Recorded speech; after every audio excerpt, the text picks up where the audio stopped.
Vai ser difícil, tá? Essa é a pauta que é pra vocês prepararem o emocional aí, porque vai ser foda. A gente vai falar de um projeto de cuidado, com mil aspas aí, porque é tudo menos cuidado, a crianças em situação de vulnerabilidade, que foi posto em prática na Alemanha das décadas de 60 até 90, com duração até depois dos anos 2000. E aí, o que eu quero começar falando para vocês? Eu quero começar falando que, se a história de toda a sociedade, até o presente momento, é a história da luta de classes, o dilema de toda a sociedade capitalista é: o que fazer com as crianças em situação de rua? A gente tem uma situação muito complexa que decorre da organização da sociedade capitalista e especificamente das famílias na sociedade capitalista. Porque, de forma breve, as crianças elas se tornaram um problema social a partir do momento em que a população, que antes do processo de industrialização vivia no campo, vai para a cidade, tá? Isso faz com que mude toda a relação entre as pessoas, porque quando as pessoas viviam majoritariamente no campo, o cuidado pelas crianças era um cuidado coletivo. Todas as pessoas que estavam ali no campo se responsabilizavam por cuidar das crianças, porque elas precisavam que aquelas crianças crescessem para trabalhar no campo quando elas envelhecessem, porque elas já não iam ter mais condição de trabalhar. Então todo mundo cuidava de todo mundo. A minha criança não era minha responsabilidade, ela era a responsabilidade da galera com quem eu vivia. Então, o cuidado, ele era socializado. Com a ida das pessoas trabalhadoras para a cidade, isso mudou. Por quê? Porque as pessoas passaram a trabalhar, tipo, 20 horas em fábricas, trancadas em fábricas, de forma alienada. As crianças, ou elas estavam também trabalhando nessas fábricas, o que é problemático, ou largadas na rua. Porque essas pessoas, por mais que elas trabalhassem 20 horas, elas eram pobres, tá? Elas viviam em condições péssimas. Muitas delas morriam. E aí as crianças ficavam abandonadas, porque a moradia passou a ser paga. E as crianças não tinham como pagar, porque elas não tinham nem como trabalhar. Então, foi por conta da industrialização e do êxodo rural que a gente começou a ter problema de criança vadiando, tá? E a partir do momento em que esse problema surge, a gente começa a ter esse dilema, que é o que fazer com essas crianças. E aí, qual que é o problema? Se toda a sociedade capitalista ou pós-capitalista entende que crianças em situação de rua são um problema, não existe um consenso em relação à solução para esse problema, principalmente dentro do capitalismo, porque resolver esse problema dá custo, tá? E aí, cada sociedade, individualmente, buscou desenvolver a sua própria maneira de lidar com esse problema, que são as crianças.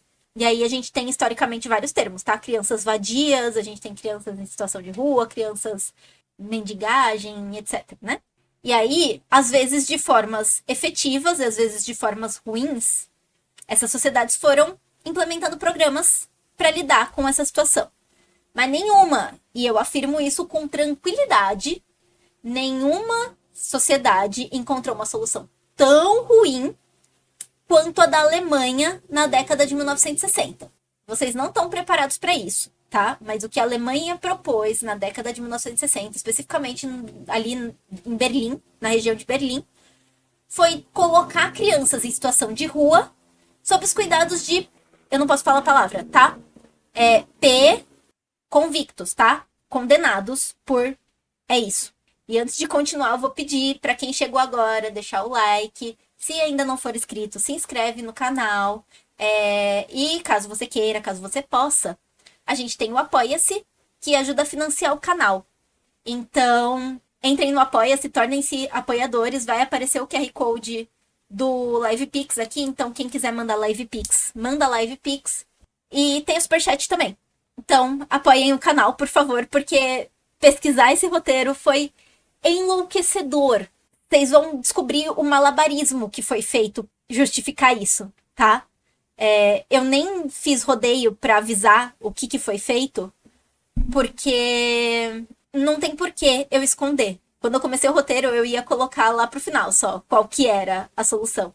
Mas eu prefiro contar pra vocês entenderem agora comigo como foi que chegou nesse ponto. E no final, eu espero que vocês consigam ficar até o final, porque a gente vai falar do porquê que é importante a gente falar disso, porquê que é importante a gente não deixar isso cair no esquecimento. Então eu espero que vocês estejam preparados para passar raiva, que agora eu vou explicar como que isso aconteceu. E para explicar, eu vou apresentar uma figura para vocês, que é uma figura muito importante nessa história. Este daqui na tela é o doutor Helmut Kentler. E me desculpem se eu pronunciei errado, eu não falo alemão. Ele era psicólogo, sexólogo e professor de estudos sociais na Universidade de Hannover. Daqui pra frente, eu vou chamar ele só de Kentler. E guardem o nome desse fulano, porque ele é a pessoa fundamental dessa história, tá? É por causa dele que a gente teve essa política. O Dr. Kentler, ele nasceu na Prússia em 1928, só que a família dele era da Alemanha. E o pai dele fazia parte do governo e criou ele de acordo com o pensamento dominante da época. Qual que era esse pensamento dominante de como criar crianças na época Era de que, se os pais oprimissem bastante seus filhos, mas oprimissem muito mesmo, especialmente as suas emoções, eles se tornariam sujeitos mais fortes, tá? Eles se tornariam cidadãos melhores, eles se tornariam pessoas melhores através da opressão das emoções. E o pai do Dr. Kentler fez exatamente isso. Desde muito pequenininho, ele não podia fazer nada que ele tinha vontade, ele não podia ele não pôde estudar o que ele queria. O pai dele obrigou ele a estudar para ser padre, e ele até chegou a estudar e a trabalhar na igreja, seguindo o caminho que o pai mandou. Só que, eventualmente, enquanto ele ainda estava estudando para ser padre, o pai dele foi de arrasta. Uma outra informação pública importante sobre o Dr. Kentler é que ele era gay. E aí ele era gay, vivendo com um pai maluco desse, sendo criado nesse ambiente conservador, no qual não só a sexualidade dele não era aceita, mas era repudiada, e era repudiada no mesmo nível que qualquer outro tipo do que eles chamavam de desvio sexual, que fugisse do padrão conservador da época. Isso acabou moldando a forma como ele entendia a sexualidade, tá? E isso é importante. Guardem essa informação porque ela é muito importante. A sexualidade dele foi lida e apresentada para ele da mesma forma que qualquer outro desvio sexual. E aí, quando o pai dele morreu, ele largou a escola de padre, ele abandonou a religião e ele se voltou para o extremo oposto do que o pai impunha para ele. Se a religião estava de um lado tentando explicar as coisas de uma determinada forma, o que ele entendia que era o oposto era a ciência. E aí ele foi estudar e se tornou esse especialista em psicologia infantil e sexualidade, focando especificamente em educação sexual. Então, ele era um educador sexual, um sexólogo, que tinha essa visão extremamente dualista. Dualista é a palavra que eu quero. Ou a coisa é isso, ou é aquilo, como se não existisse uma grande área cinzenta ali no meio. E aí ele começou a trabalhar em centros de atenção à infância, e um desses centros específicos, né, que é um projeto do governo da Alemanha chamado Youth Work, que é um projeto de educação social complementar à escola, do qual crianças e jovens podem participar. Então, essa Youth Work é um programa do governo, que é como se fosse A gente não tem nada parecido aqui no Brasil, não em escala federal. Mas era tipo uma ACM, só que do governo. Do tipo, você sai da escola, você vai pra lá, e aí você tem trabalho comunitário, você tem aula de formação específica, tipo curso livre de arte, de marcenaria, do que quer que seja. Lá na década de 1960, então ele já tava liberando... Não, ele já tava com mais de 30 anos, né? Um pouco mais de 30 anos. Ele resolveu... Ele trabalhava na Youth Work, e ele resolveu advogar para que a Youth Work também se tornasse um projeto de educação sexual, já que era a área de estudo dele, né? E transformar isso num projeto de educação sexual não necessariamente é ruim. Muito pelo contrário. O problema foi que ele ascendeu politicamente por conta dessa pauta. Então, de trabalhador regular da Youth Work, ele se tornou presidente da Sociedade Científica Alemã por Pesquisa de Sexualidade e membro do corpo diretivo da União Humanista, que é uma organização alemã pelos direitos humanos. De pessoa X que estava ali trabalhando, ele se tornou um cara muito relevante politicamente, porque essas organizações, elas dão pitaco nas decisões do governo. E foi exatamente isso que ele começou a fazer. Ele começou a apresentar propostas de intervenção governamental para crianças em situação de vulnerabilidade. Só que antes de explicar o que ele propôs para o governo, eu vou precisar puxar de novo, e eu vou relembrar vocês isso várias vezes, porque isso é muito importante, tá? Que ele foi criado de uma forma que tratava a homossexualidade dele no mesmo nível de repúdio de todo e qualquer tipo de desvio sexual compreendido pela sociedade da época. Então as pessoas colocavam homossexualidade no mesmo nível de qualquer outro problema, incluindo, eu não vou falar a palavra toda, vocês sabem o que eu tô falando, né? E aí, isso meio que moldou a forma dele enxergar a opressão sexual. Porque se de um lado tinha os conservadores que eram contra tudo, pra ser oposto a isso, ele tinha que ser a favor de tudo, tá? Como se tudo fosse aceitável.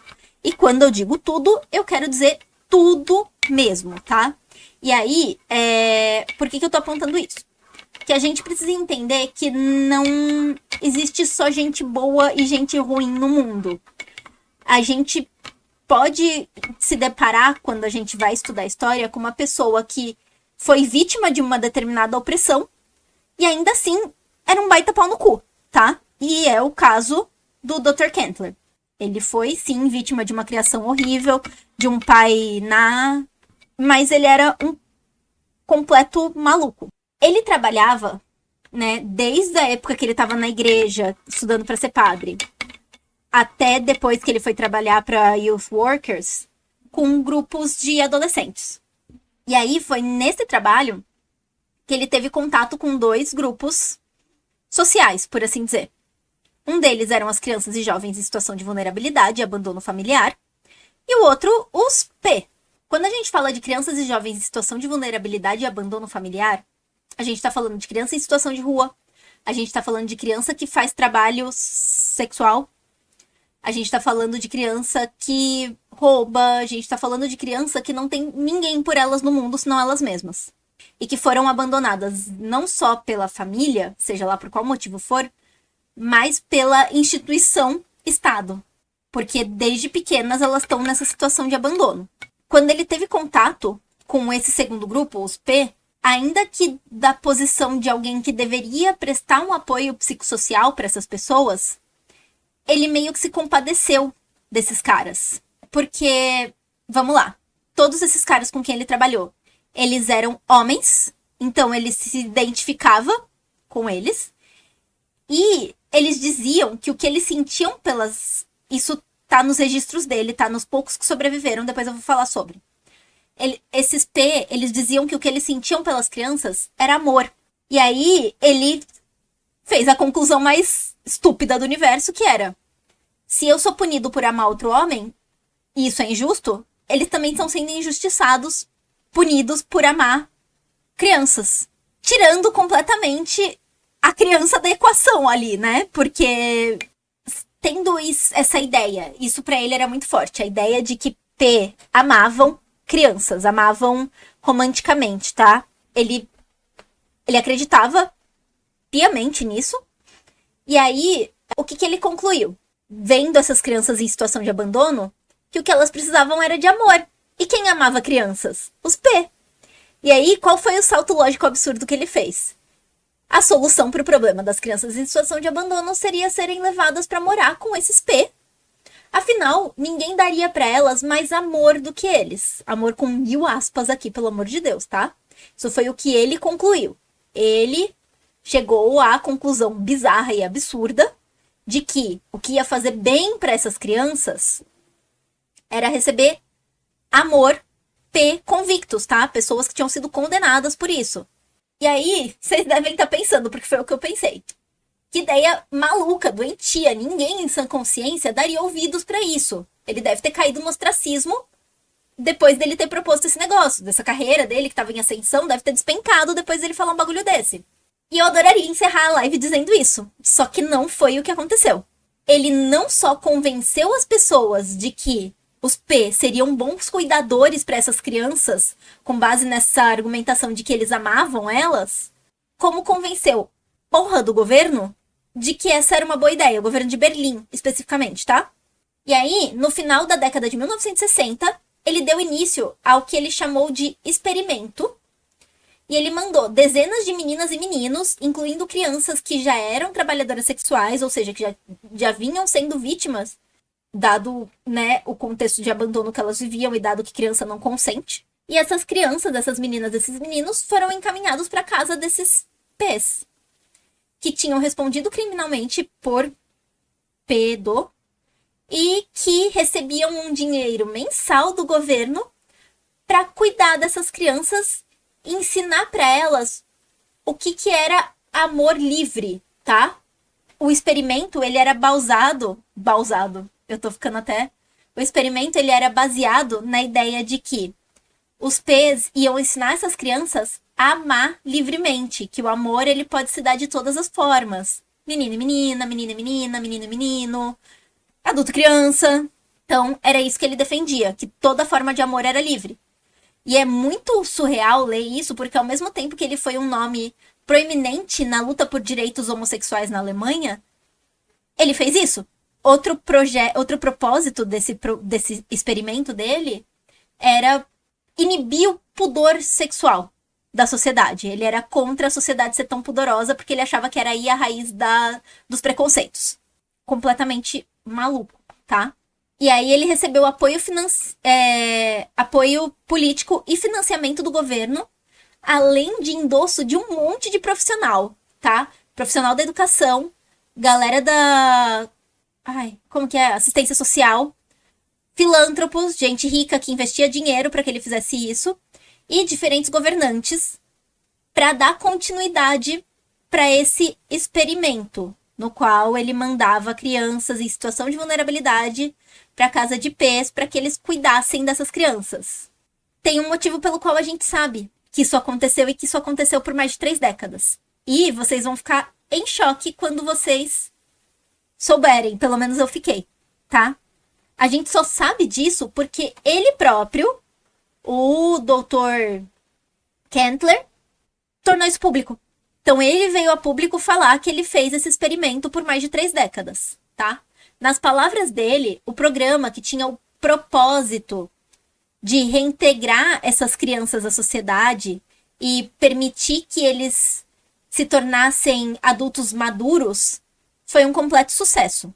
Pedaço de texto, não tá no roteiro, mas isso me chocou muito, que ele chama essas crianças de morons, tipo, idiotas. E ele fala, a única coisa que faz com que alguém queira cuidar desses idiotas, dessas crianças, né? Ele se refere assim às crianças, é o fato de que eles, os P's, estão apaixonados por elas. Então ele trata esse interesse sexual por crianças como amor.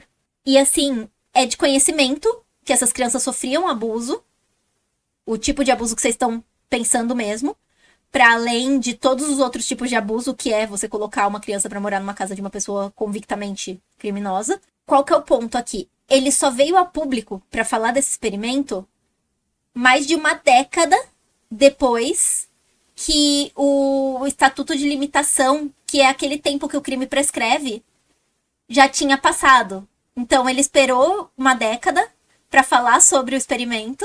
E assim, ele não falou com vergonha, ele não falou com, meu Deus, eu me arrependi desse absurdo que eu fiz. Ele falou que o experimento foi um sucesso. Sabendo que ele ia ser punido, criminalizado, rechaçado por ter feito isso, ele esperou passar o tempo para prescrever o rolê.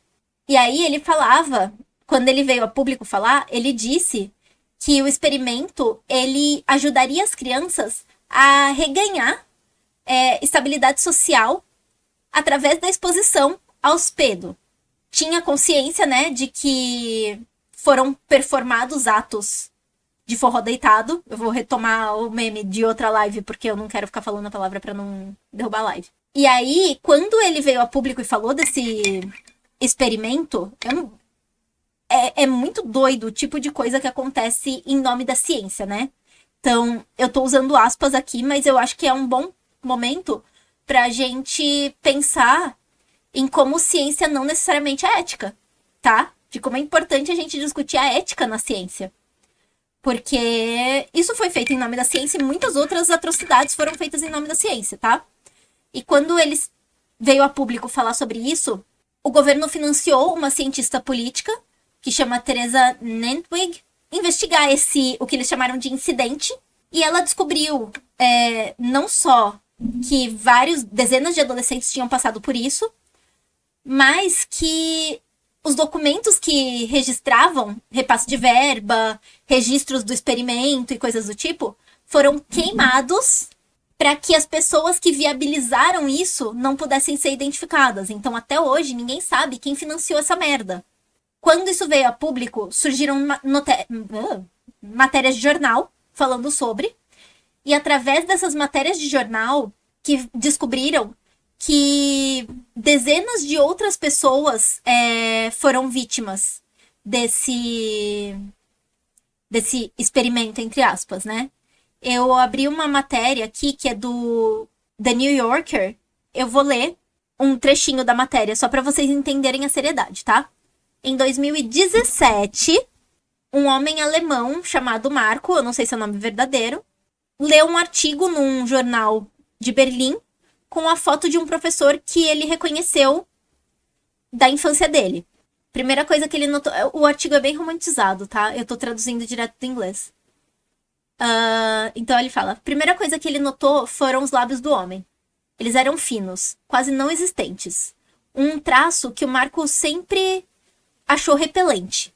Ele estava surpreso de ler que aquele professor, Helmut Kentler, foi um dos mais influentes sexólogos da Alemanha. O artigo descrevia um novo artigo de divulgação científica que investigava o que chamaram de Kentler Experiment, experimento do Kentler. Esse experimento se iniciou no final da década de 1960 e o Kentler alocou crianças negligenciadas em casas foster homes, não tem um termo pra isso em português, eu acho. Tipo orfanatos, mas são casas que eram cuidadas por pedos. O experimento foi autorizado e financiado pelo Senado de Berlim e num relatório submetido pelo Senado em 1988, o Kentler descreveu isso como um completo sucesso. Esse Marco, ele cresceu nessa casa de... Eu vou chamar de orfanato, mas é uma casa, tá, gente? É uma casa civil que hospeda crianças abandonadas. Então, ele cresceu num desses foster care e o pai adotivo dele levava ele com frequência para casa do Kentler. Em 2017, ele estava com 34 anos e tinha uma filha de 1 ano de idade. E ele se dedicava basicamente a cuidar da filha. E aí, depois de ler o artigo, ele pensou. Ele se deu conta de que ele tinha sido vítima desse experimento e que ele meio que tinha apagado aquilo da memória para se distanciar emocionalmente do trauma que isso gerou, porque ele nunca teve apoio nenhum para lidar com esse trauma, né? Ele meio que apagou da cabeça dele e vivia que nem um robozinho. E aí ele entrou em contato com a Teresa Nintwing, depois de ter lido o artigo, e falou com ela, segundo ele, foi a primeira vez que ele falou com alguém sobre o que passou com ele, né, durante a infância. E aí foi graças a isso que eles descobriram que, graças a esse telefonema do Marco, né, eu não acho que é o nome dele de verdade, que eles descobriram que esse experimento, porque inicialmente as pesquisas da Teresa, elas tinham descoberto que tinha durado mais de uma década. Mas aí eles descobriram que foram mais de 3 décadas, na verdade. Então, graças a esse telefonema. E aí o fato é que hoje a gente ainda não tem certeza de quanto tempo isso durou. O que se sabe é que foram mais de 3 décadas, tá? A gente não sabe quanto tempo exatamente. Porque dá o período que o Marco teria sido levado para essa casa e ele fez acompanhamento por muito tempo com o Kentler. Ele foi vítima de tudo que vocês estão pensando, tá? A matéria fala, vai estar na descrição do corte. Eu não vou ler porque é pesado e, enfim, eu acho que nem cabe aqui pro que eu quero construir. O que eu quero construir com vocês é a gente pensar em política pública. Por que eu trouxe isso? Porque política pública no capitalismo, ela não depende de valor moral, ela não depende do que a gente concorda ou não, porque eu tenho certeza que a maioria da população não concordaria com o que ele fez. Ela não depende do bem-estar da população, muito menos. Ela depende unicamente de quem tá no poder e de quais são os prospectos dessa pessoa que tá no poder. Se essa pessoa que tá no poder, ela entende que é muito mais importante destino barato para essas crianças, ainda que esse destino seja morar com um pedo convicto, isso vai acontecer. Se essa pessoa entende que é largar na rua, vai acontecer. E essa criança também vai ser vítima de diversos tipos de abuso. Porque ela não vai ter ninguém pra proteger ela. A criança não sabe se proteger sozinha. Então, a gente não tem seguridade nenhuma de que esse tipo de coisa aconteça. E eu falo isso porque a gente não tem políticas, e a gente vai falar um pouco mais disso agora nesse segundo semestre, porque vai ter eleição para o Conselho Tutelar e eu quero falar muito disso, que garanta que esse tipo de coisa não possa voltar a acontecer. Não tô dizendo que eu acho isso provável, mas a gente saiu recém de um governo. Eu não sei se vocês lembram, mas teve um vídeo do ex-presidente parando na estrada para assediar a menina, tá? E assim, o que me garante que durante o governo dele, políticas absurdas de cuidado a crianças em situação de vulnerabilidade, a gente tá falando de crianças que não têm um adulto para olhar por elas, não foram postas em prática. Que ele claramente enxergava a criança de uma forma diferente da que a gente, que entende que eles são sujeitos sociais, enxerga. Eu falei do presidente, do ex-presidente, ou da tornozeleira, porque foi um caso bastante simbólico. Mas a gente pode ter isso acontecendo em municípios, em estados, por baixo do pano. É sempre importante a gente ficar atento às políticas públicas de cuidar das crianças, mas principalmente quem pensa essas políticas serem pessoas que enxergam as crianças enquanto sujeitos, enquanto pessoas, enquanto gente. Não enquanto alguém que pode ser largado à mercê de alguém que com certeza vai abusar delas, tá? Eu acho que se a gente fala casualmente assim, do tipo, e aquela lei lá que botava criança de rua pra morar com pedo? Ninguém vai acreditar. E o fato é que isso aconteceu por mais de 30 anos, tá? Num país dito desenvolvido, com custeio do governo. O Rafael Ita falou, em Cuiabá o atual prefeito tá atacando casas de acolhimento para meninas em situação de vulnerabilidade. Acho que já conseguiu fechar 2. É disso que a gente tá falando, tá? Se essas casas fecham, quem vai olhar para essas meninas? E esse prefeito, ele foi eleito por uma população que eu tenho certeza que não acha ok abandonar crianças em situação de vulnerabilidade. Só que a gente precisa olhar para isso de uma forma crítica. A gente precisa entender que o fato de a gente não saber que isso aconteceu é sintoma de uma sociedade que passa pano pra esse tipo de coisa. E aí a ideia de trazer essa pauta, não foi uma pauta fácil, era justamente a gente pensar nisso de forma mais crítica, a gente olhar pra criança, e especialmente pra criança em situação de vulnerabilidade, com mais atenção. Porque a real é que eu duvido que a maioria de quem tá aqui no chat, e eu me ponho no balaio, saiba quais são as políticas de atenção a crianças em situação de rua nas cidades de vocês. E a gente não saber isso significa que a gente pode estar vivendo numa cidade que esse tipo de coisa acontece. É um exemplo extremo, mas não é o único tipo de abuso. Então, a gente precisa começar a olhar para esse tipo de política pra gente entender qual é o verdadeiro valor que a sociedade dá pra criança. Não adianta nada a galera que sofre do mesmo moralismo que o pai do Kentler sofria, ir lá em hospital que criança vítima de abuso tá esperando pra ter o direito garantido que ela tem de encerrar a gravidez, pra, enfim, coagir essa criança e falar que essa pessoa defende a infância, quando na verdade a gente tem um monte de criança que a gente nem sabe o que tá acontecendo com elas.